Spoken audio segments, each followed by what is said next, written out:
Junior Great Books. Fresh by Philippa Pierce. The force of the water through the river gates scoured to a deep bottom. Then the river shallowed again. People said the pool below the gates was very deep, deep enough to drown in any way.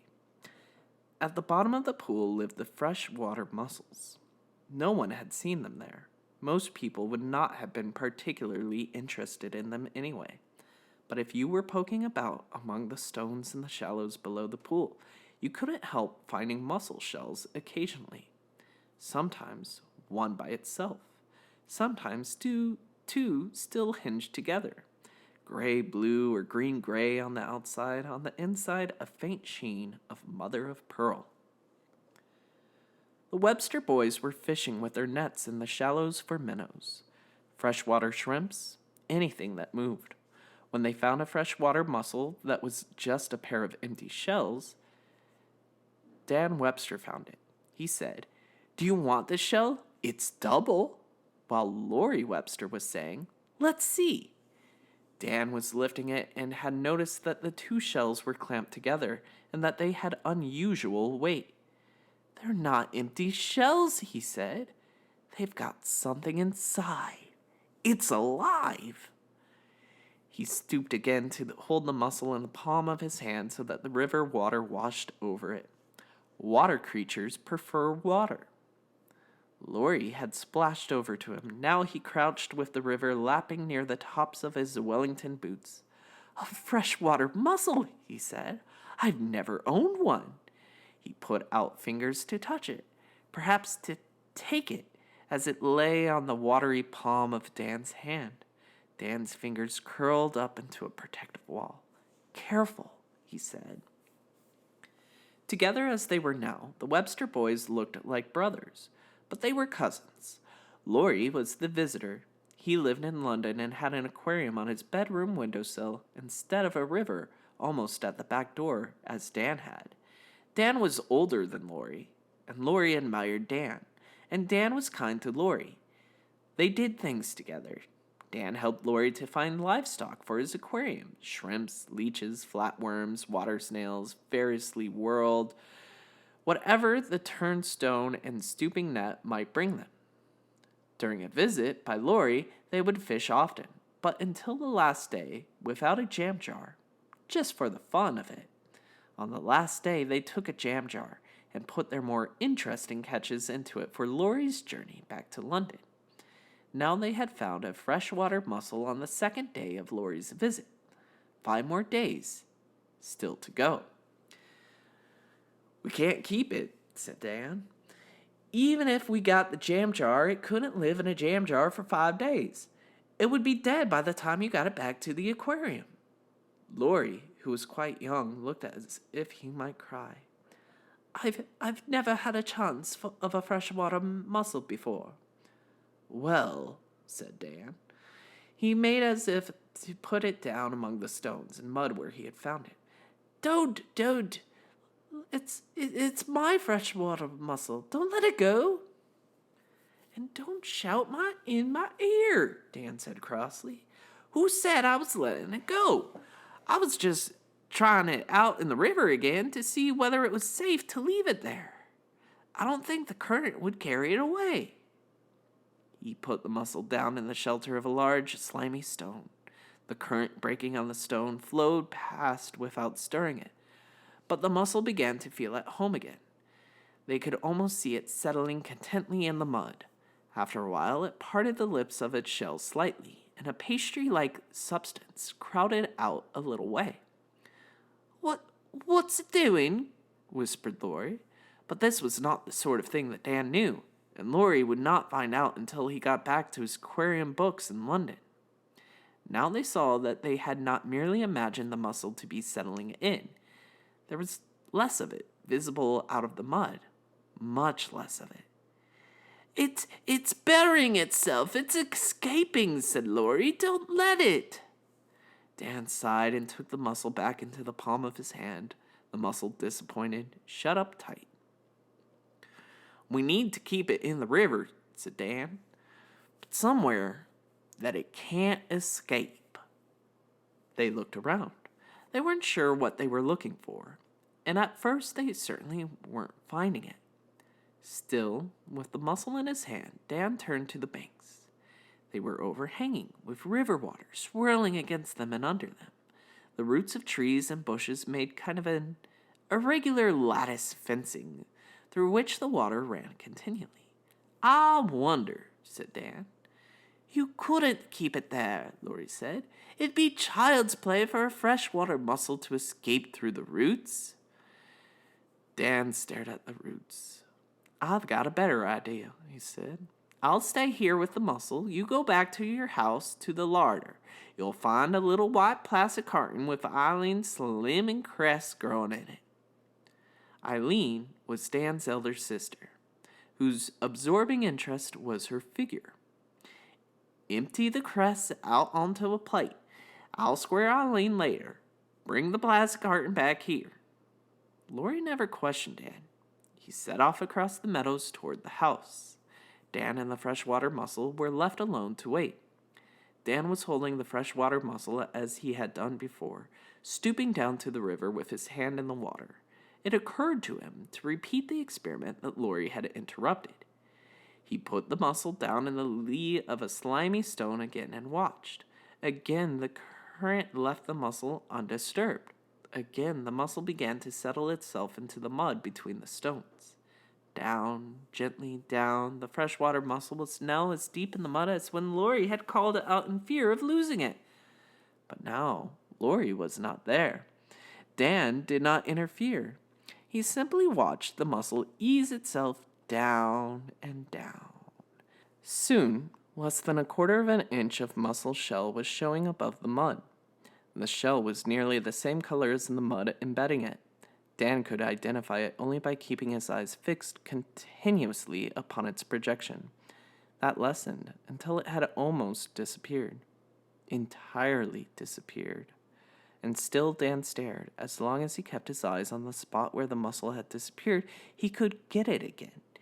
He had only to dig his fingers into the mud at the exact spot to find it. If he lets his eyes stray, the mussel was lost forever. There were so many slimy stones like that one, and mud was everywhere. He must keep his eyes fixed on that spot. "Dan, Dan, Dan," Laurie's voice came over the meadows. "I've got it." He nearly shifted his stare from the spot by the nondescript stone. It would have been so natural to lift his head in response to the calling voice. He was tempted to do it, but he had to remember that this was Laurie's mussel. It must not be lost. He did remember. He kept his gaze fixed and dug quickly with his fingers and got the mussel again. There he was standing with the mussel in the palm of his hand, and water and mud dripping from it, when Laurie came in sight. "Is it all right?" he shouted. "Yeah," said Dan. Laurie climbed down the river bank into the water with the plastic carton in his hand. Dan looked at it and nodded. "It has holes in the bottom, and we can make some more along the sides with a penknife." And he did so, while Laurie held the mussel. "Now," Dan said, "put the mussel in the carton with some mud and little stones to make it comfortable. That's it. The next thing is to wedge the carton between the roots under the bank at just the right level, so that water flows through holes in the carton without flowing over the whole thing. Mussel will have his flowing river, but he won't be able to escape." Laurie said, I wish I could think of things like that." Dan tried fitting the plastic carton between the roots in several different places until he found a grip that was just the right height. Gently he tested the firmness of the wedging, and it held. "Oh," said Laurie, "it's just perfect, Dan. Thank you. I shall really get it back to the aquarium now. My first freshwater mussel. I shall call it, well, what would you call it, Dan?" "Go on," said Dan. "It's your freshwater mussel. You name it." "I shall call it Fresh, then." Laurie leaned forward to see Fresh, already part buried in his mud, dim in the shadows of the bank, but absolutely a captive. He stood up again and moved back to admire the arrangement from a distance. Then he realized a weakness. Oh, it will never do. The plastic's so white anyone might notice it and come over to look and tip Fresh out. We'll hide him then, said Dan. He found an old brick among the stones of the shallows and brought it over to the bank roots. He upended the brick in the water, leaning it in a casual pose against the roots, so that it concealed the white plastic carton altogether. There, he said. Laurie sighed. Really perfect. He should be safe there. For 5 days. I tell you what, said Dan. We could slip down here every day just to check on him, to make sure the level of water through the carton isn't too high or hasn't sunk too low. Laurie nodded. Every day. The daily visit to Fresh was a pleasure that Laurie looked forward to. On the 3rd day it poured with rain, but they put on anoraks as well as boots and made their check as usual. On the 4th day, they reached the riverbank to find a man fishing on the other side of the pool. The fisherman was minding his own business and only gave them a sidelong glance as they came to a stop on the bank above, Fresh's watery dungeon. They knew its location exactly by now, even from across the meadow. The man wasn't interested in them yet, but if they clambered down into the river and began moving old bricks and poking about behind him, he'd take notice. He would ask them what they were up to. When they had gone, he would perhaps come over and have a look for himself. He was wearing waders. Not now, Dan said quietly. Later. And they turned away as though they had come only to look for the view. They went back after their tea, but the fisherman was still there. In the meantime, Laurie had worked himself into a desperation.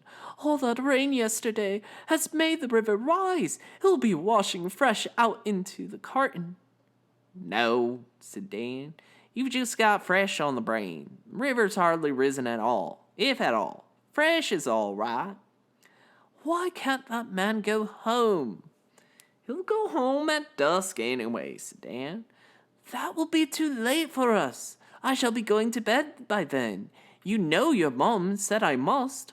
Yeah, Dan looked at him thoughtfully. Would you like me to come? I mean, Mom couldn't stop me being out that bit later than you because I'm that bit older. Oh, would you? Would you? Cried Laurie. Oh, thanks, Dan.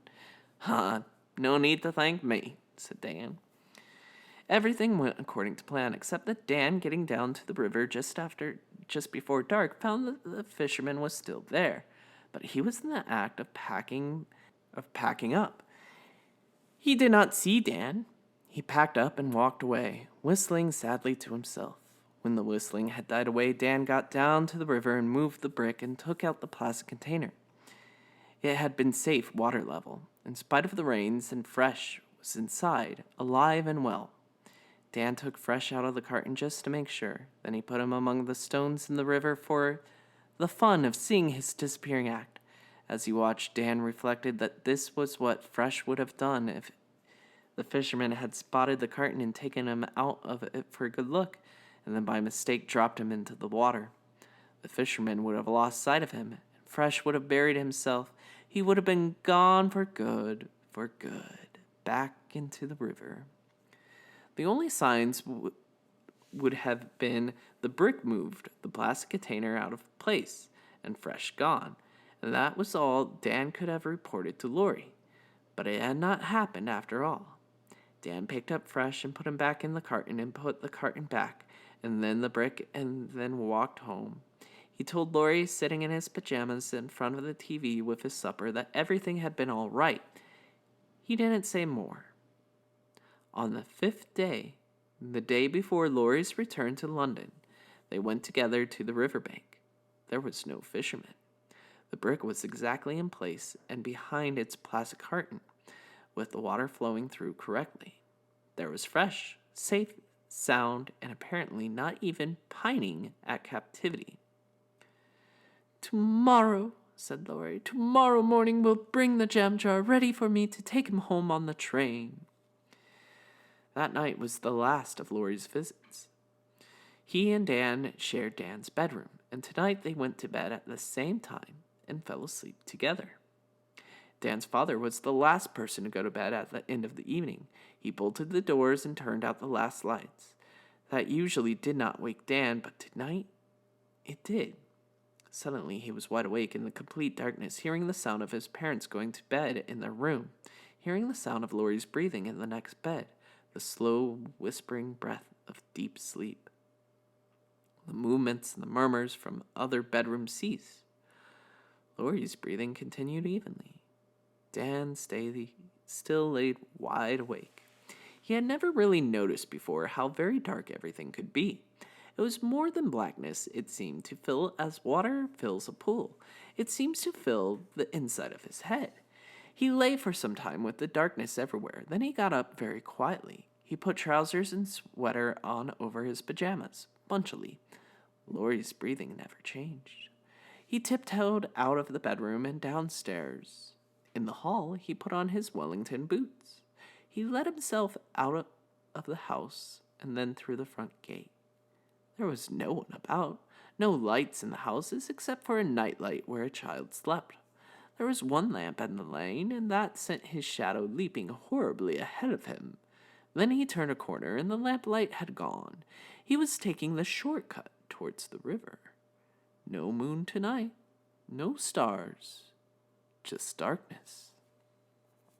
He had been born here. He had always lived here. He knew these meadows as well as he knew himself. But the darkness made him afraid. He could not see the familiar way ahead. He had to remember it. He felt his way. He scented it. He smelled the river before he came to it, and he felt the vegetation changing underfoot, growing ranker when he reached the bank. He lowered himself into the water from darkness into darkness. He began to feel along the roots of the bank of the upended brick. He found it quickly. He had not been far out in the point at which he had struck the bank. His hand was on the brick, and he kept it there while he tried to see.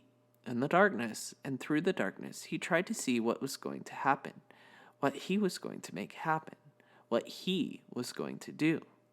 Now that he was no longer moving, he could hear the sound of other movements in the darkness. He heard the water flowing. He heard a drip of water into water somewhere near him. A long pause, and another drip. He heard a quick, quiet bird call that was strange to him, certainly not an owl. He used to hear those as he lay snug in bed in his bedroom at home, and whatever sound he heard now, he heard beneath it the ceaseless, watery, whispering sound of the river, as if the river were alive and breathing in its sleep in the darkness, like Lori left sleeping in the bedroom at home. It was within his power to move the brick and take hold of the plastic carton and tip it right over. Fresh would fall into the water with a plop so tiny that he might never hear it above the flow of the river. In such darkness, there would be no question of finding Fresh ever again. If he meant to do it, he could do it in 3 seconds. His hand was on the brick. But did he mean to do it? He tried to see what was in his mind, but his mind was like a deep pool of darkness. He didn't know what he really meant to do. Suddenly, he took his hand from the brick and stood erect. He put his booted foot on one of the lateral roots that extended behind the brick. He had to feel for it with his toe. Having found it, he pressed it slowly downwards, then quickly took his foot off again. He could feel the root, released from the pressure, following his foot upwards again in a little jerk. That jerk of the root might have been enough to upset or at least tilt the carton. It might have been enough to tip Fresh out into the river. On the other hand, of course, it might not have been enough. Dan flung himself at the bank well to one side of the brick and clambered up and began a blundering run across the meadow. He did not slow up or go more carefully until he reached the lamplight of the lane and the possibility of someone hearing his footsteps. He let himself into the house, secured the door behind him. He left his boots in the hall and his clothes on the chair in the bedroom. He crept back into bed, and Lori was still breathing gently and regularly. Dan slept late the next morning. He woke to bright sunshine flooding the room and Lori banging on the bed rail. "Fresh! Fresh! Fresh!" he was chanting. Dan looked at him through eyes half shut. He was trying to remember a dream that he had last night. It had been a dream of darkness, too dark to remember or to want to remember. But when he went downstairs to breakfast, he saw his boots in the hall and mud still drying on them. He knew that he had not dreamed last night. Immediately after breakfast, they went down to the river. Laurie was carrying his jam jar. They climbed down into the shallows as usual. Laurie made a little sound of dismay when he saw the brick. It's lopsided. The currents moved it. Dan stood at a distance in the shallows while Laurie scrabbled the brick down into the water with a splash. There behind it was the white plastic carton, but at a very considerable tilt so that water flowed steadily from its lowest corner. "Oh, fresh, fresh," Laurie implored in a whisper. He was peering into the carton. "Well?" said Dan from his distance, not moving. "Oh, no," Laurie exclaimed, low but in dismay. "Well?" Laurie was poking with a finger at the bottom of the carton. Suddenly he laughed. "He's here after all. It's all right. It was just that bearing trick of his. Fresh is here." Laurie was beaming. Dan said, "I'm glad." Laurie transferred Fresh from the carton to the jam jar, together with some mud and stones and a suitable amount of river water. Dan watched him. Then they both set off across the meadows again, Laurie holding the jam jar carefully as he would do during all the long journey to London. He was humming to himself. He stopped to say to Dan, "I say, I did thank you for Fresh, didn't I?" "Don't thank me," said Dan.